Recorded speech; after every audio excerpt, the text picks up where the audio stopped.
ठीक है, तो वहां पे पिरामिड में भी पढ़ेंगे कि किस तरीके से शेर है जो, तो वो शेर एक्चुअली में अकेला शेर नहीं, वो जो कार सेकेंडरी हाँ सेकेंडरी कंज्यूमर्स होते हैं, एक प्राइमरी प्रोड्यूसर्स जो सन से एनर्जी खुद का खाना बनाते हैं, ठीक है, जो खुद का खाना बनाते हैं, ठीक है, वो मतलब पेड़ या फिर पौधे या फिर फाइटोप्लैंक्टन्स, ये सब ये खुद का खाना बनाते हैं, ये प्राइमरी प्रोड्यूसर हो गए।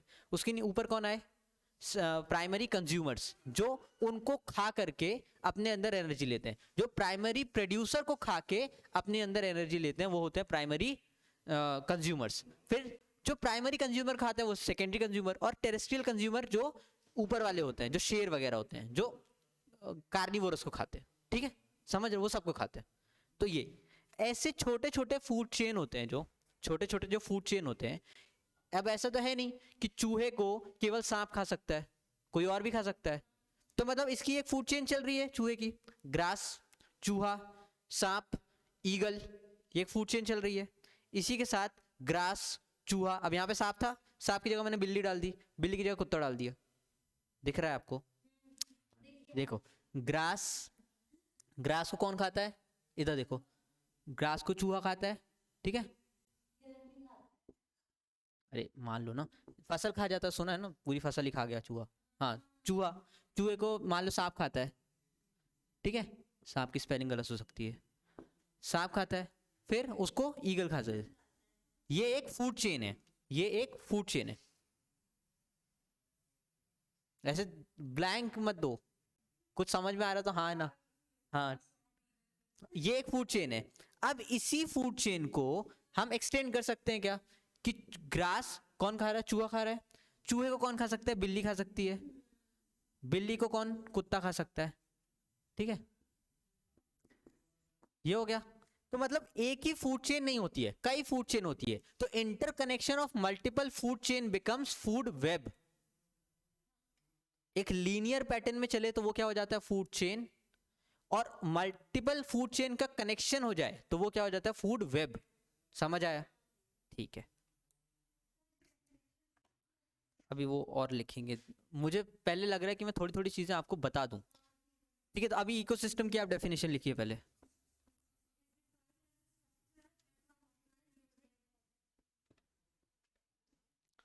ठीक है। Of biosphere defined as structural and functional unit of biosphere consisting of community biosphere consisting of community of living beings, community of living beings and physical environment। physical environment में क्या, पानी, rocks, soil, climate, ठीक है, climate तो climatology में आएगा वैसे, ठीक है। Physical environment both interacting, both लिखो लिखो लिखो, both interacting and exchanging, both interacting and exchanging material between them, both interacting, interact कैसे कर रहे हैं हमने देखा, इंटरैक्शन के मीन्स ऑफ पॉइंट्स किस तरीके से एक दूसरे के इंटरैक्ट करते हैं, and exchanging materials between them, ठीक है। ये डेफिनेशन ऑफ इकोसिस्टम है। तो हमने समझ भी लिया इकोसिस्टम क्या होता है, लिख भी लिया। एक second, physical environment both interacting and exchanging material between them, ठीक है।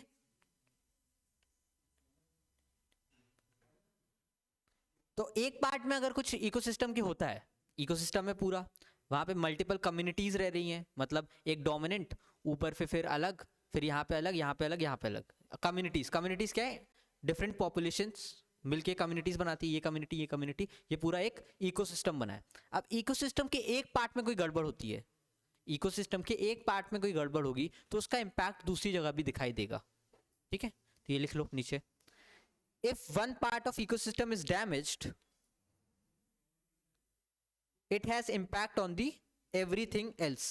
If one part of ecosystem is damaged, then it has impact on other parts as well.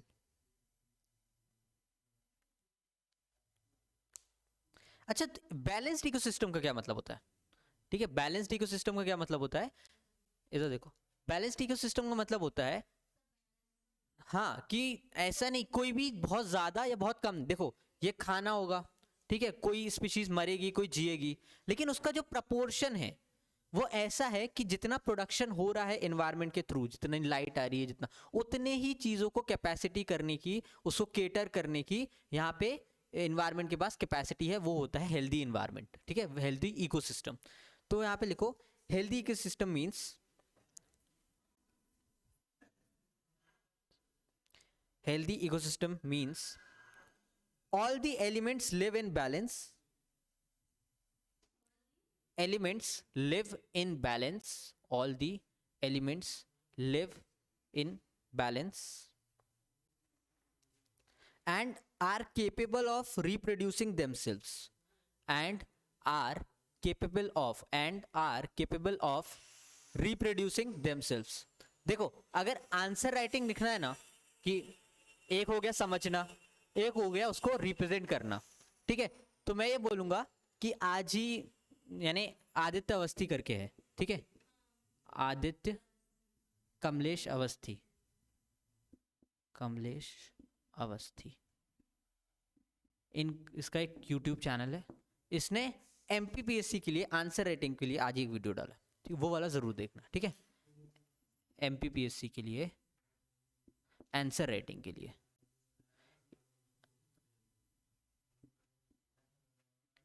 ठीक है, वीडियो आज का ही है मेरे ख्याल से, डेट आज 12 हो गई,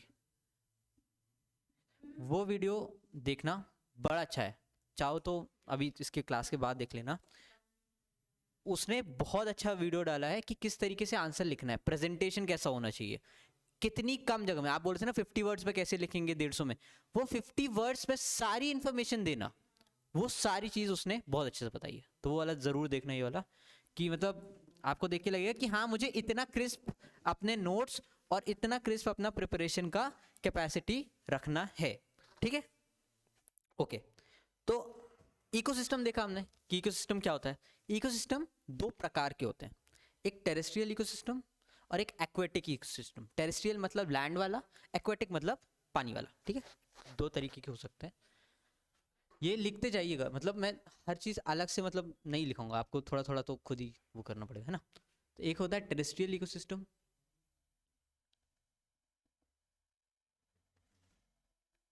इकोसिस्टम, और उसमें भी फॉर्चुनेटली बोल लो या फिर लक बोल लो, जो भी है, कोइंसिडेंटली उसने एनवायरनमेंट के ही कैसे बताएं कि एनवायरनमेंट के ही क्वेश्चन कैसे लिखने हैं, हाँ, तो फिर वो, और एक रहता है एक्वेटिक इकोसिस्टम, इकोसिस्टम, ठीक है। टेरेस्ट्रियल इकोसिस्टम के टाइप्स हो सकते हैं, कैसे कि जैसे कि ग्रासलैंड इकोसिस्टम और पेड़ वाला, grassland and forest, grassland ecosystem and forest ecosystem. यहां पे डोमिनेंट कौन होगा ऊपर वाले में,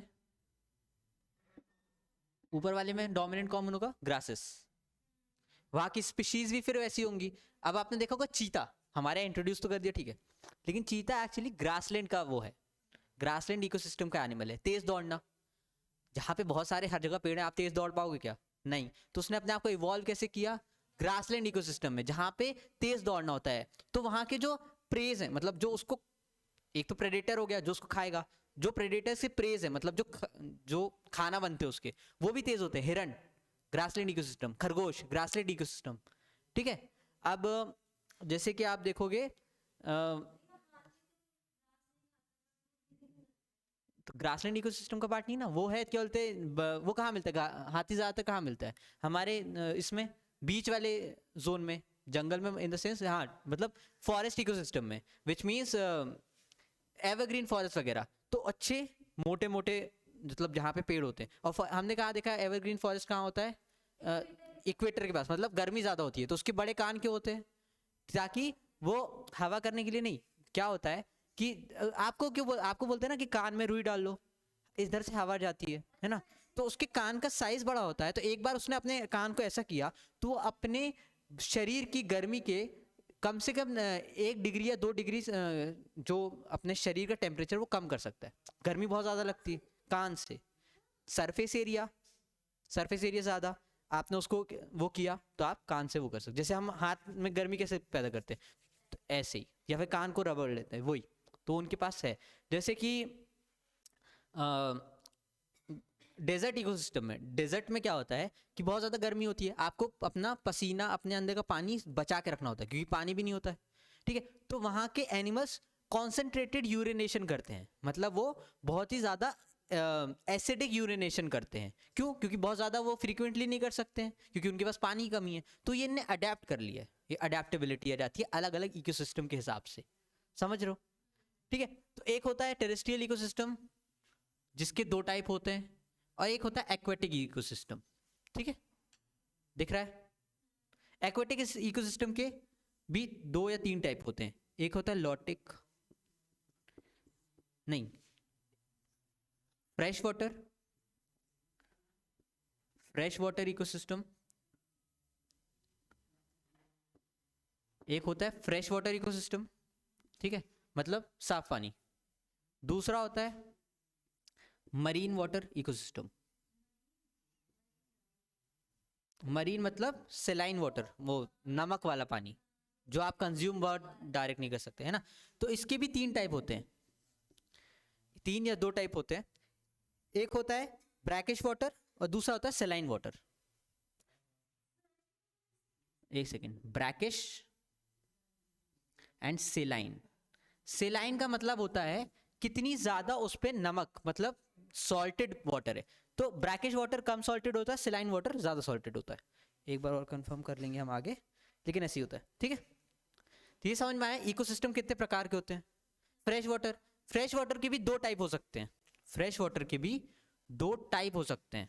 कैसे? फ्रेश वाटर इकोसिस्टम के 2 टाइप कैसे? लोटिक मतलब तैरता हुआ पानी, चलता हुआ चलायमान पानी जैसे कि रिवर, ठीक है, और स्टैटिक वाटर।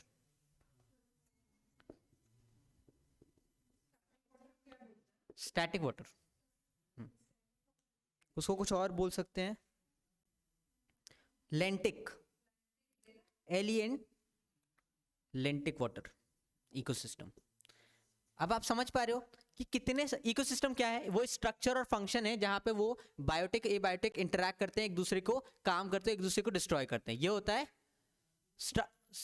इकोसिस्टम। इकोसिस्टम अलग अलग प्रकार के हो सकते हैं, चाहे पानी में चाहे टेरेस्ट्रियल में, ठीक है। टेरेस्ट्रियल में भी देखोगे तो ग्रासलैंड और क्या होते हैं, फॉरेस्ट। अगर पानी में भी देखोगे तो फ्रेश वाटर और सलाइन वाटर। फ्रेश वाटर में भी देखोगे तो जो चलायमान पानी है मतलब रिवर्स, और जो लेक्स है वो मतलब लोटिक और लिंटिक। इसमें भी देखो मरीन में भी तो ब्रैकिश वाटर जहाँ पे बहुत ज़्यादा सॉरी जो पार्ट्स पर वो है उसमें कितना सॉल्ट है उसके हिसाब से भी उसमें डिवीजन होता है, और इसके हिसाब से भी एनिमल्स या फिर स्पीशीज वहाँ पे अलग अलग तरीके की पाई जाती हैं। जैसे कि आप मरीन वाटर में या फिर ब्रैकिश वाटर में देखोगे जहाँ पे पानी सेलाइन होता है, जहाँ पे सॉल्टी वाटर होता है, वहाँ पे बहुत ज़्यादा पेड़ नहीं पाए जाते। लेकिन मैंग्रोव्स एक ऐसा पेड़ है, मैंग्रोव्स एक टाइप का पेड़ है, ठीक है, एक ऐसा पेड़ है जिसने अपने आप को डेवलप कर दिया है सेलाइन वाटर में वो करने के लिए। तो उसकी रूट्स ना, जैसे कि ये है मैंग्रोव्स, तो उसकी रूट्स ऐसी होती हैं, मतलब ये ऊपर से दिखाई देती हैं।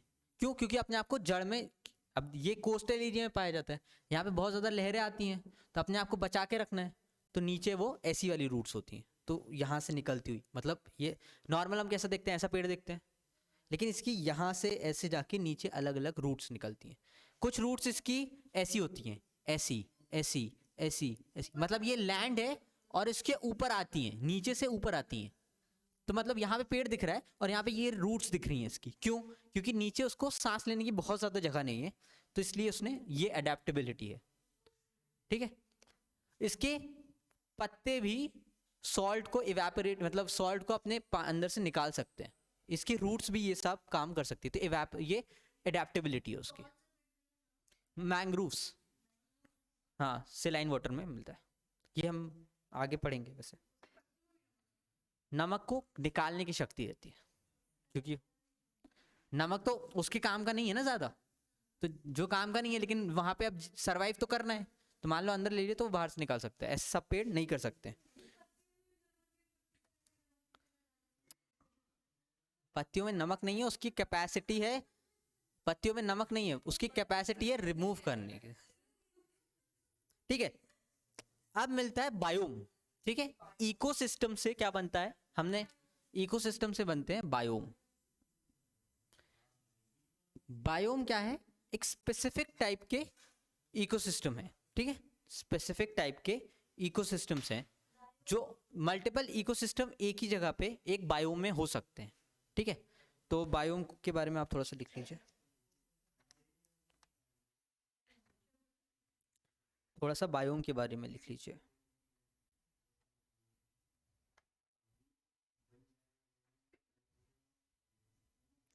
मुझे लगा था बहुत जल्दी हो जाएगा, ये टाइम लेगा, अभी तो शुरू ही नहीं हुआ है।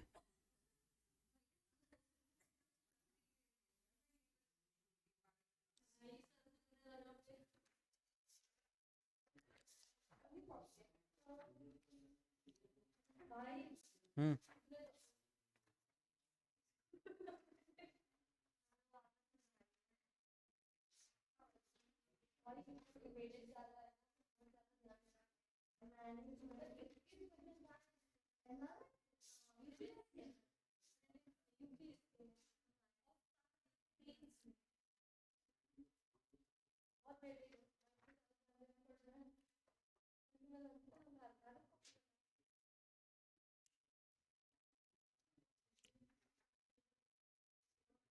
इसके पहले इकोसिस्टम में एक और चीज पढ़ेंगे हम, इकोलॉजिकल नीश, नीश NICH, नीश और इकोटोन, ये दो चीजें वही मैं पढ़ा रहा हूँ जिसके लिए आप क्या बोल रहे हो, इकोटोन और इकोलॉजिकल नीश। नीश, नीशे मैं पहले नीशे बोलता था बट नीश बोलते हैं। ठीक है, मैं भी गलत बोलता था बट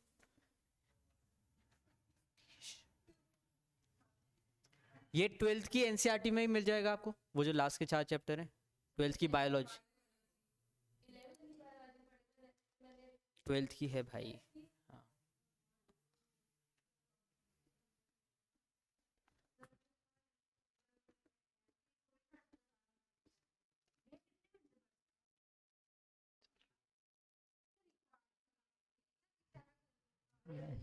अरे मैं नहीं पढ़ता हूँ भाई अभी,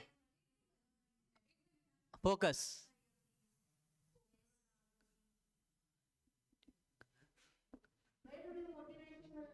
इकोलॉजिकल नीश, नीश की स्पेलिंग एक बार ई है या नहीं चेक कर लेते, एक सेकंड मैं कंफर्म करके बता रहा हूँ, एक सेकंड।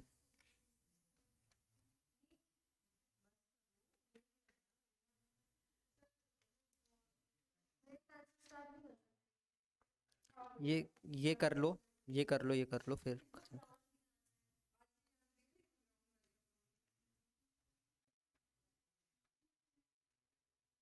स्पीशीज,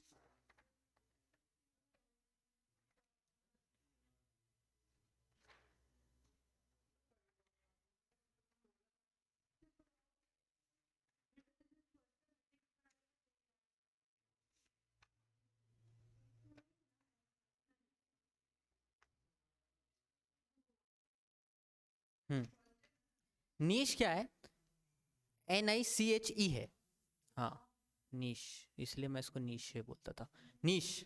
ठीक है, नीश का मतलब होता है स्पेशलिटी, आपका फंक्शन, रोल क्या है ना, आपका फंक्शन या रोल। नहीं नहीं, ये इकोलॉजिकल नीश एक अपने आप में कॉन्सेप्ट है, हर स्पीशीज का अपना एक नीश होता है, हर स्पीशीज का अपना एक रोल होता है, और कोई दो स्पीशीज सेम रोल अदा नहीं कर सकती, समझ लो।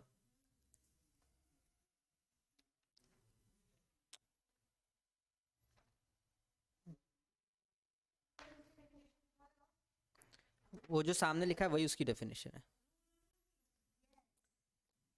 A niche is a unique functional role. A niche is a unique functional role or actually मैं सब चीज़ की डेफिनेशन इसलिए नहीं लिखा रहा हूँ क्योंकि इससे में बहुत टाइम लग जाएगा, पूरी बुक ही लिख लोगे आप अपने पास, और ये सब आता नहीं है, ये समझने की बात है, ठीक है, इसीलिए मैं सब चीज़ को लिखवा, हाँ चलो इसीलिए तो मैंने ये लिख दिया ना ताकि आपको देख के याद हो जाए, ठीक है। यूनिक फंक्शनल रोल और place of a species in an ecosystem, a place of a species in an ecosystem, वो उस इकोसिस्टम में कर क्या रही है, उसका काम क्या है। देखो हर जो चीज है ना, इवन डस्ट पानी, कोई भी स्पीशीज, छोटा कीड़ा, बड़े एनिमल्स, वो सबका एक एक काम है। वो मूवी देखिए वो जो रोबोट 2, उसमें वो बताता है ना कि कैसे इतने छोटे बहुत सारे पक्षी रहते हैं, पक्षी से ज्यादा, इंसान से कई गुना ज्यादा पक्षियों में खाने की या पचाने की कैपेसिटी होती है, ठीक है। उसी के हिसाब से कीड़े बहुत सारे होते हैं, तो कीड़ों की उससे ज्यादा कैपेसिटी होती है पक्षियों से। अगर पक्षी नहीं होंगे तो कीड़े नहीं खाएंगे, और कीड़े नहीं खाएंगे तो पूरे ये मर जाएंगे, क्या पूरे प्लांट मर जाएंगे। लेकिन अगर कीड़े नहीं होंगे, जैसे कि अर्थवॉर्म नहीं हुआ, या फिर क्या बोलते हैं बाकी, तो कुछ हमारे काम के कीड़े होते हैं, कुछ काम के नहीं होते, इसलिए पेस्टिसाइड डाला जाता है, लेकिन उसके भी फिर नेगेटिव इम्पैक्ट्स होते हैं, यूट्रोफिकेशन, एल्गा ब्लूम, ये भी अभी पढ़ेंगे, ठीक है। तो सबका अपना कुछ कुछ काम है, फंक्शनल रोल है, किस कुछ उसका एक तरीका, ऐसा कोई नेचर में ऐसा कुछ नहीं है कि जबरन है, नेचर में ऐसा कुछ भी नहीं है कि जबरन, सबका एक रोल है। हमें क्या लगता है नहीं ऐसा कोई काम नहीं, हटा दो। इंसान ये कर करके अपने ऐसी स्थिति ले आया है कि अर्थ अब डूबने वाला है, मतलब ऐसे हर कन्वेंशन में बोलते हैं, हर कन्वेंशन में यही बात चल रही है, बायोडाइवर्सिटी ये वो, ठीक है। तो हम कुछ भी नया ऐसा करते हैं कि हमें लगता है इसका काम नहीं, इसको हटा दो या हम ऐसा कर लेंगे, लेकिन उससे हम डैमेज ही करते हैं, क्योंकि हर एक चीज का एक फंक्शनल रोल है, एक कीड़े से लेके एक बड़े जानवर तक, ठीक है, सभी का एक रोल है। तो नीच का मतलब होता है एक फंक्शनल या रोल एक पूरे इकोसिस्टम में क्या है, ठीक है। मैं आपको उसमें और क्या लिखा रहा हूँ, हाँ मालूम, नो टू स्पीशीज, ये इंपॉर्टेंट पॉइंट है, इसमें एस्ट्रिक मार के लिखो, कई बार आपको किसी पॉइंट में आ जाए या फिर किसी ऑप्शन में आ जाए, इसमें लिखो no two species can have, no two species can have exactly same ecological niche, exactly same ecological niche, मतलब एक ही काम दो लोग नहीं कर सकते हैं, ठीक है। हाँ मैं बता रहा हूँ, एक ही स्पीशीज के एक ही जगह पे, मान लो ये जो बॉक्स है ये एक इकोसिस्टम है, इसी बॉक्स में दो स्पीशीज का एक काम नहीं हो सकता है, या तो यहाँ पे टाइगर रहेगा और शेर, मतलब ये एक स्पीशीज है एक टाइप की, ये वो काम करेंगे, उसके अलावा भेड़िया आके उनका काम नहीं कर सकता है। अगर ऐसा होगा तो दोनों के बीच में कंपटीशन होगा, एक दूसरे को हटाएगा, मतलब, और फिर एक के पास हाँ एक को मारेगा एक को हटाएगा, या तो ये कंप्रोमाइज करेगा और नीचे चला जाएगा, दो एक साथ नहीं हो सकते, ठीक है। ये रूल है, इकोलॉजिकल रूल मान लो, ठीक है। तो no two species can have same ecological niche, ठीक है।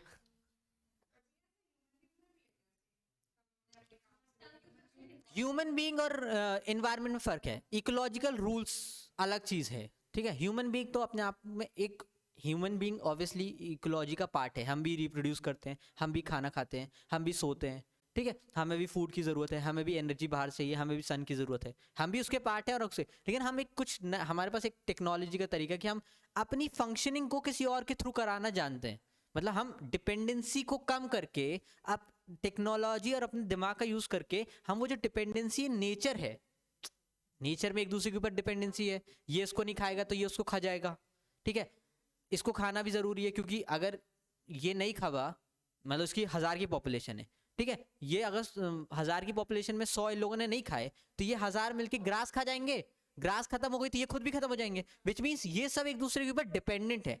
इंसान ने क्या किया, ये इसी के बीच में रहा, अभी भी है, अभी भी हम without air, without water, without food, sorry without energy, ठीक है, ये सब नहीं कर सकते। लेकिन इंसान ने क्या किया कि ये जो डिपेंडेंसी थी हमारी इस पूरे सिस्टम में, इससे अलग होकर अपना, अलग तो नहीं हो पाया, उसमें है, लेकिन उस इंसान ने क्या किया, बाहर से चीज़ों को डिराइव करने की कोशिश की कि मैं जो लैंड की प्रोडक्टिविटी है इसको क्या बोलते हैं, जीएम क्रॉप लाके और बढ़ा लूंगा, मतलब मुझे कम लैंड में ज़्यादा मिल जाएगी।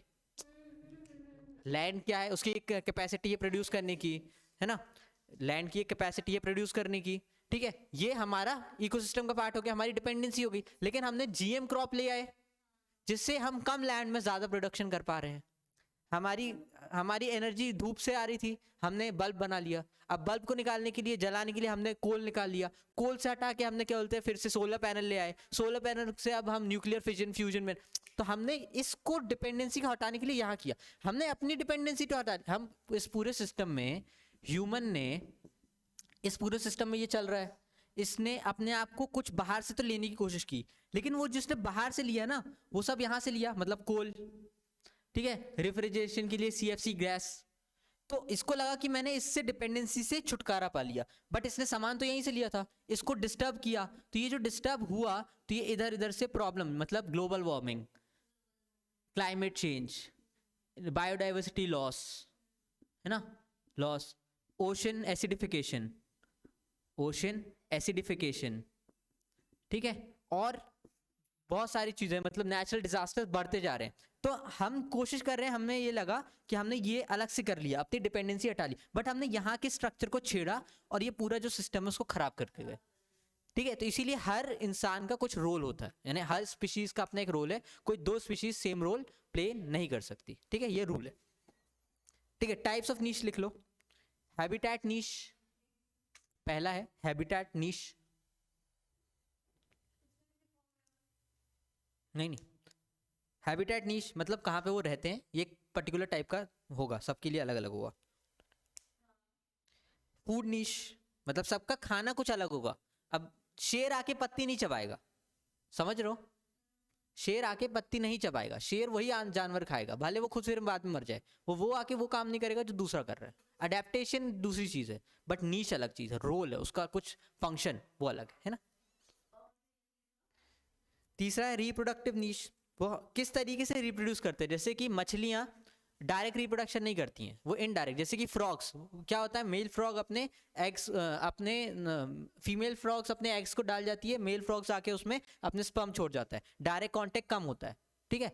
और ऐसा मछलियों के साथ भी होता है कि कुछ में अलग होता है, कुछ में। तो इनका रिप्रोडक्शन का जो तरीका है, जैसे पॉलिनेशन, पॉलिनेशन क्या होता है कि एक आएगा भंवरा बैठेगा, दूसरे में जाके पॉलिनेट करेगा, ठीक है। तो एक डायरेक्ट और इनडायरेक्ट पॉलिनेशन कैसे होता है, वो उनके रिप्रोडक्टिव के अपने अपने तरीके हैं। ऐसा नहीं होगा कि ये वाला पेड़ उस वाले पेड़ के साथ पॉलिनेट कर जाए, इंसान वो कर रहा है, हाँ, और इंसान वो कर रहा है रिप्रोडक्शन कैसे, हम DNA चेंज कर रहे हैं, कोशिश कर रहे हैं, है ना।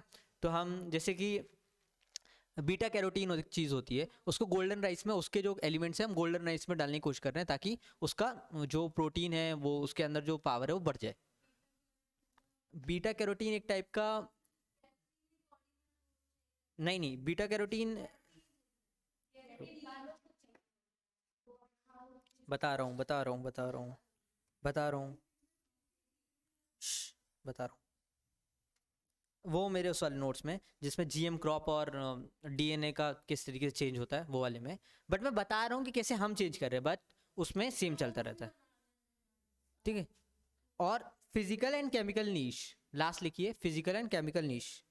टेम्परेचर, वो किसके टेम्परेचर में होते हैं, लैंड्स, हाँ, केमिकल नीश, वो किस टेम्परेचर में रहेंगे, उनका क्या होगा, ठीक है, वो किस लैंड शेप में रहते हैं, कुछ लोग पहाड़ में रहते हैं, ठीक है, उनका एक बॉडी का टेम्परेचर होता है। मान लो अगर आप कहीं और का क्या बोलते हैं जानवर लाके इंडिया में, जैसे पोलर बियर को यहाँ लाके रखो तो प्रॉब्लम हो जाएगी ना, उसका बॉडी टेम्परेचर, इसीलिए वो अपने आप को अडेप्ट भी वैसे करते हैं। जैसे कि जानवर जो पोलर में होते हैं उनके कान छोटे होते हैं, वो ताकि ठंडी हवा बाहर ना जाए। जैसे कि हाथी के कान बड़े होते हैं, वो अपना टेम्परेचर लू करना चाहता है, वैसे उनके कान छोटे होते हैं, वो अपने टेम्परेचर को मेंटेन करना चाहते हैं। पेंगुइन होते हैं, उनकी दो स्किन होती है, अंदर फर होते हैं, तो उसने क्या किया, अपने आप को उस ठंडे में, आपके ऊपर पानी रहेगा तो आपको और ठंडा लगेगा, तो उसने अपने फर अंदर तरफ रखे और अपनी बाहर की बॉडी ऐसी की जो पानी को रिटेंशन नहीं करती है, छोड़ती है। जैसे कि कुछ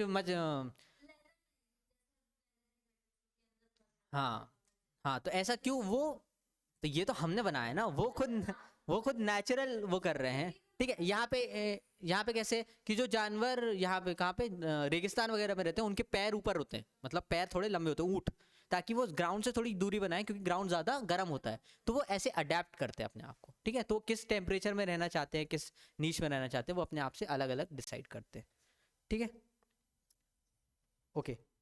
बायोम पढ़ना है, ठीक है। लास्ट चीज लिख लो, यहां से आए बायोम और बायोम से आए बायोस्फीयर। नहीं भाई, इकोलॉजी से, ठीक है। हाँ, इकोसिस्टम से बायोम, इकोसिस्टम से बायोम और बायोम से फिर बायोस्फीयर। बायोस्फीयर क्या है? जहां पे लिथोस्फीयर, एटमॉस्फेयर और हाइड्रोस्फीयर का कॉम्बिनेशन होता है, वो हो जाती है बायोस्फीयर, ठीक है। अब एक कॉन्सेप्ट लास्ट और सुन लो, फिर खत्म करते हैं, पक्का पक्का पक्का खत्म कर रहे हैं। अरे खत्म कर रहे हैं ना यार, अब मुझे नहीं समझ में आ रहा है मैं कितने दिन में पढ़ा पाऊंगा। हाँ, क्योंकि समझाने में भी टाइम लग रहा है ना। फिर खैर धीरे धीरे वो स्पेस पकड़ेगा और मुझे भी तरीका आएगा। मतलब मैंने पहली क्लास ली है ना इन्वायरमेंट की, तो मुझे भी तरीका अब जानने में कि ये समझ में आता है ये नहीं आता।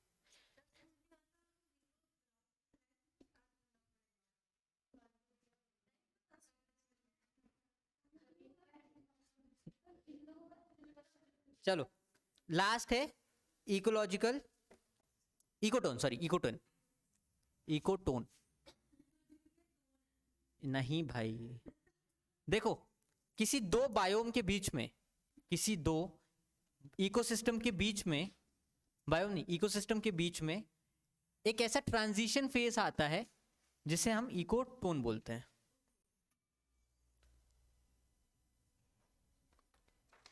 और मुझे ये नहीं पता चल रहा है कि हर बार जो मुझे पढ़ाना है वो गायब कैसे हो रहा है यहाँ से।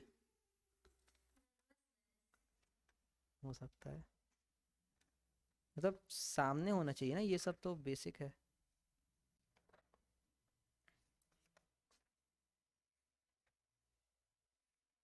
एक सेकंड कर रहे हैं हम।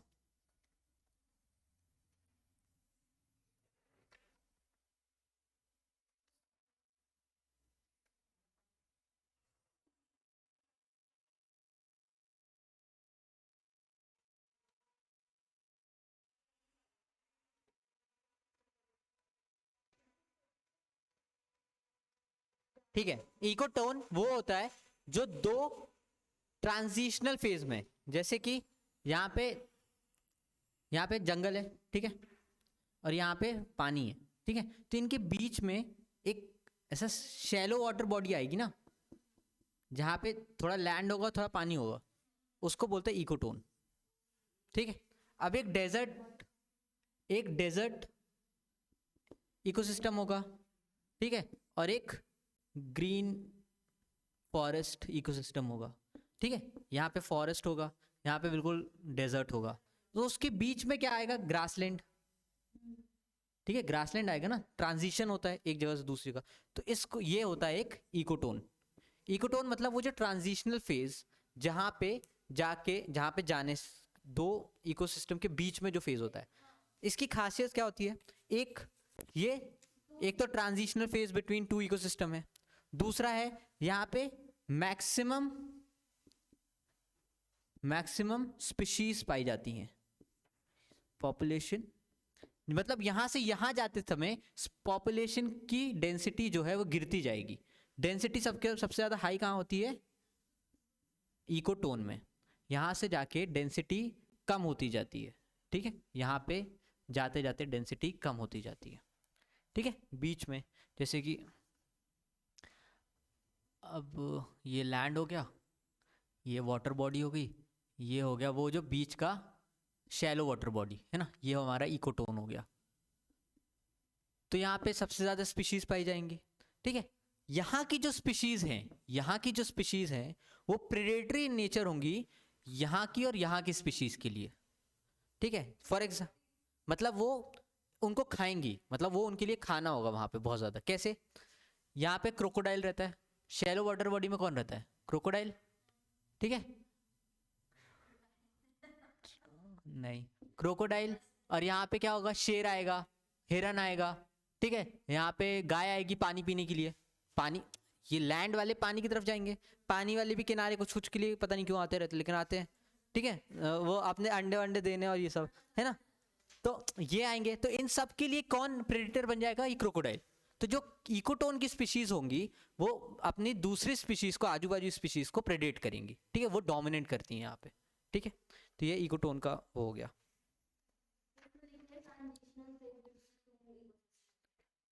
मैंने अभी समझा दिया है, ठीक है। हाँ ठीक है, आज के लिए इतना ही। हाँ नहीं नहीं